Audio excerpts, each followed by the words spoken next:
आपके अपने YouTube channel S G by science classes में। और मैं हूं दीपक। कैसे आप सभी लोग, उम्मीद करते बढ़िया होंगे और आपकी पढ़ाई अच्छी खासी चल रही होगी। दोस्तों, आज के इस वीडियो में देखने वाले हैं संस्कृत के 10वीं अध्याय यानी कि 10वां जो पाठ है, जिसका नाम है मंदाकिनी वर्णम। क्या नाम है पाठ का? मंदाकिनी वर्णम। से कुछ महत्वपूर्ण ऑब्जेक्टिव क्वेश्चंस जो आपके एग्जामिनेशन के लिए महत्वपूर्ण होंगे और वे सही प्रश्न इसमें इंक्लूड होंगे जो प्रश्न आपके एग्जाम में अब तक पूछे जा चुके हैं। इसलिए इन सही प्रश्नों को आप लोग अच्छे से देखिएगा। अगर इतना प्रश्न आप कर लेते हैं तो इस चैप्टर से यानी कि इस अध्याय से इससे ज्यादा क्वेश्चंस करने की आपको कोई जरूरी नहीं है, यानी कि ऑब्जेक्टिव के लिए। किसके लिए? ऑब्जेक्टिव प्रश्न के लिए। तो चलिए शुरू करते हैं हम लोग आज के वीडियो को। तो देखिए, एक बार फिर से रिपीट कर रहे हैं। अध्याय का नाम है मंदाकिनी वर्णम। क्या नाम है पाठ का? नाम मंदाकिनी वर्णम। और ये आपका 10वां पाठ है, 10वां अध्याय है। इससे हम लोग VVI ऑब्जेक्टिव क्वेश्चन देख रहे हैं जो भी महत्वपूर्ण है। ठीक है, देखिए सबसे पहला प्रश्न क्या है जी, आपके सामने है। क्वेश्चंस को आप क्या करेंगे? पहले पढ़िए। ठीक है, पहले क्या करेंगे आप लोग? पढ़िएगा अच्छे से, उसके बाद जवाब दीजिएगा कमेंट बॉक्स में। ठीक है, दिख रहा है सभी को? चलिए, तो देखिए क्या कह रहा है प्रश्न। प्रश्न को पहले आप पढ़िए अच्छे से। कहता है कि मंदाकिनी वर्णम पाठ के रचनाकार कौन है। मंदाकिनी वर्णम जो पाठ है ना आपका, उसके रचनाकार कौन है? ऑप्शन ए है महात्मा विदुर, महर्षि वाल्मीकि, महर्षि वेदव्यास, कालिदास। तो जल्दी से बतलाइए कि मंदाकिनी वर्णम पाठ के रचनाकार कौन है। ये आपसे क्वेश्चन पूछ रहा है। तो देखिए, आपको पता है कि मंदाकिनी वर्णम पाठ के जो रचनाकार है वो है महर्षि वाल्मीकि। कौन है? महर्षि वाल्मीकि। इसलिए इसका आंसर क्या हो जाएगा? बी हो जाएगा, महर्षि वाल्मीकि। क्या होगा इसका आंसर? हो जाएगा बी, हो जाएगा महर्षि वाल्मीकि। क्लियर है? चलिए आगे चलते हैं और अगला प्रश्न देखिए क्या कहता है जी। 2 नंबर प्रश्न देखिए, बहुत ही अच्छा प्रश्न है, ध्यान से देखिएगा। ठीक है, देखिए प्रश्न करा 2 नंबर कि रामायण पाठ के रचनाकार कौन है। रामायण पाठ के रचनाकार कौन है? सूरदास, वाल्मीकि, वेदव्यास, कालिदास। जल्दी से बताइए क्या होगा इसका आंसर। तो देखिए, रामायण पाठ के जो रचनाकार है वो है वाल्मीकि जी। कौन है? वाल्मीकि जी है, यानी कि वाल्मीकि जी ने रामायण पाठ की रचना किए थे। इसलिए इसका आंसर क्या हो जाएगा? बी हो जाएगा, वाल्मीकि हो गया। इसका आंसर क्या हो गया? बी, वाल्मीकि हो गया। ठीक है, चलिए 2 के बाद क्या आता है? 3वां प्रश्न जी। देखिए 3वां प्रश्न आपके सामने है। जल्दी से प्रश्न को क्या कीजिए, पहले पढ़िए। ठीक है, ध्यान से देखिए। 3 नंबर कह रहा है,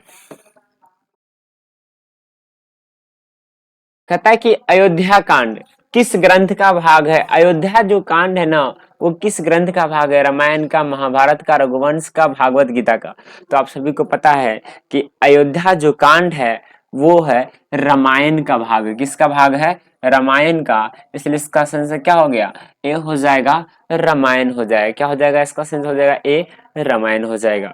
ठीक है, चलिए आगे चलते हैं और अगला प्रश्न देखिए। 3 के बाद क्या आएगा? 4 नंबर जी। 4 नंबर प्रश्न करा है कि रघुवंश, रघुवंश काव्य की रचना किसने की है। रघुवंश काव्य जो है ना, उसकी रचना किसने की है? ऑप्शन है महात्मा विदुर, बी है महर्षि वाल्मीकि, सी है महर्षि वेदव्यास, डी है कालिदास। जल्दी से बताइए कि रघुवंश काव्य की रचना किसने की है। तो आप सभी को पता है कि रघुवंश काव्य की जो रचना की है वो कालिदास जी ने की है। किसने की है? कालिदास ने। इसलिए इसका आंसर क्या हो जाएगा? डी हो जाएगा, कालिदास हो गया। क्या हो गया इसका आंसर? हो जाएगा डी, कालिदास हो जाएगा। ठीक है, चलिए आगे चलते हैं और अगला प्रश्न देखिए। 4 के बाद क्या आएगा?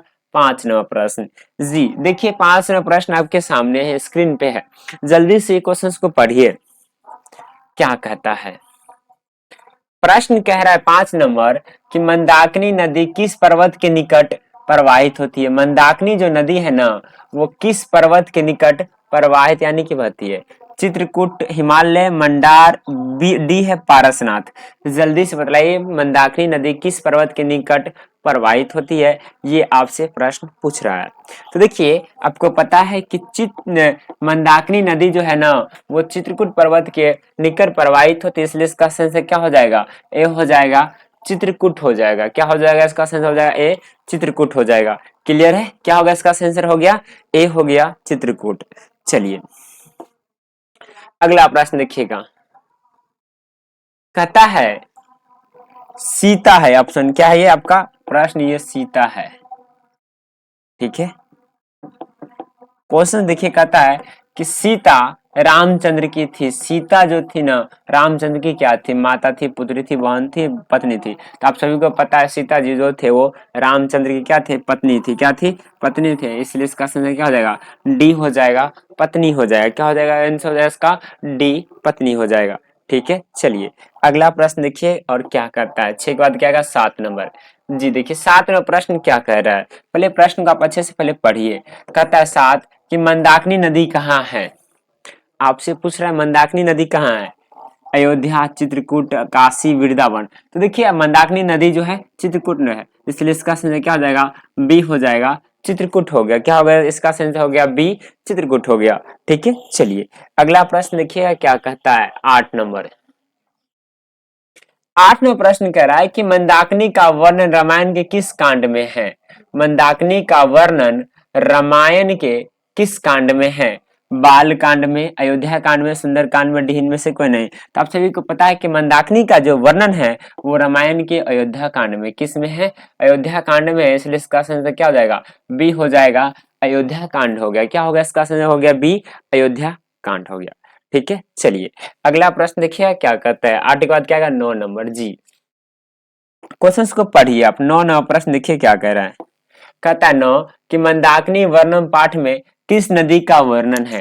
मंदाकिनी नदी, मंदाकिनी वर्णन जो पाठ है ना, उसमें आपसे पूछ रहा है कि किस नदी का वर्णन किया गया, गंगा का, यमुना का, मंदाकिनी का, गंडक का। तो आप सभी को पता है कि मंदाकिनी वर्णन पाठ नाम से पता चल रहा है किस नदी का वर्णन किया गया है। आप सभी को पता है मंदाकिनी नदी का, किस नदी का, मंदाकिनी नदी का। इसलिए इसका आंसर क्या हो जाएगा, सी हो जाएगा, मंदाकिनी हो गया।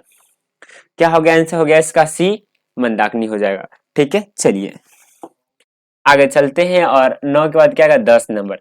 10 नंबर प्रश्न कहता है कि मंदाकिनी नदी में कौन स्नान करते हैं। मंदाकिनी नदी में कौन स्नान करते हैं, मृगा, पक्षी, नर, ऋषि। देखिए मंदाकिनी नदी में जो स्नान करते हैं वो है ऋषि करते हैं। कौन करते हैं, ऋषि। इसलिए इसका आंसर क्या हो गया, डी हो जाएगा, ऋषि हो गया। क्या होगा, इसका आंसर हो गया डी, ऋषि हो गया। ठीक है, चलिए आगे चलते हैं और अगला प्रश्न देखिए क्या कहता है। 11, ओ सॉरी 10, 1 मिनट रुक जाना जी। 11 नहीं, डायरेक्ट क्या आ गया है, 12 नंबर जी। कोई दिक्कत नहीं है, आराम से देखिए। ठीक है, टाइपिंग मिस्टेक हो गया है। कहता है मंदाकिनी नदी किस पर्वत के निकट बहती है। मंदाकिनी नदी जो है ना, वो आपसे पूछ रहा है किस पर्वत के निकट बहती है। मंत्राचल, हिमालय, विंध्य और डी है चित्रकूट। तो आप सभी को पता है कि मंदाकिनी नदी जो है ना चित्रकूट पर्वत के निकट बहती है। इसलिए इसका आंसर क्या हो गया, डी हो गया, चित्रकूट हो गया। क्या हो गया, डी, चित्रकूट आंसर हो जाएगा। ठीक है, चलिए आगे देखते हैं। 13 कहता है कि नाचने के समान कौन दिखता है। नाचने के समान कौन दिखता है, पर्वत, नदी, वृक्ष, पक्षी। देखिए नाचने के जो समान दिखता है ना, आप सभी को पता है क्या दिखता है, पर्वत दिखता है। क्या दिखता है, पर्वत। इसलिए इसका आंसर क्या हो जाएगा, ए हो गया, पर्वत हो गया। क्या होगा, इसका आंसर हो जाएगा ए, पर्वत। ठीक है, चलिए अगला प्रश्न देखिए क्या कहता है। देखिए कहता है कि हंस सारस से शोभित चित्र तटों वाली कौन है। हंस सारस से सेवित, शोभित नहीं सेवित, विचित्र तटों वाली कौन है। मुनि, पर्वत, मंदाकिनी, चित्रकूट। बतलाइए इसका आंसर क्या होगा। तो देखिए हंस सारस से सेवित विचित्र तट वाली जो है ना, वो है कौन है, वो मंदाकिनी है। कौन है, मंदाकिनी है। इसलिए इसका आंसर क्या हो गया, सी हो जाएगा, मंदाकिनी हो जाएगा। ठीक है, चलिए ये था आपके इस चैप्टर से मंदाकिनी वर्णम पाठ से कुल 14 नहीं 13, एक तो प्रश्न था नहीं, 13 प्रश्न था जो अब तक एग्जाम पूछे गए हैं। और आप सभी लोग इतने ही प्रश्न को आप लोग रिपीट कर लेंगे, रिवीजन कर लेंगे। ठीक है, और जो प्रश्न आपको नहीं आता हो उसे कॉपी पे नोट डाउन करके याद कर लेंगे। ठीक है, तो आज के वीडियो में रखते इतना ही, मिलते हैं अगले वीडियो में। तब तक के लिए जय हिंद, जय भारत।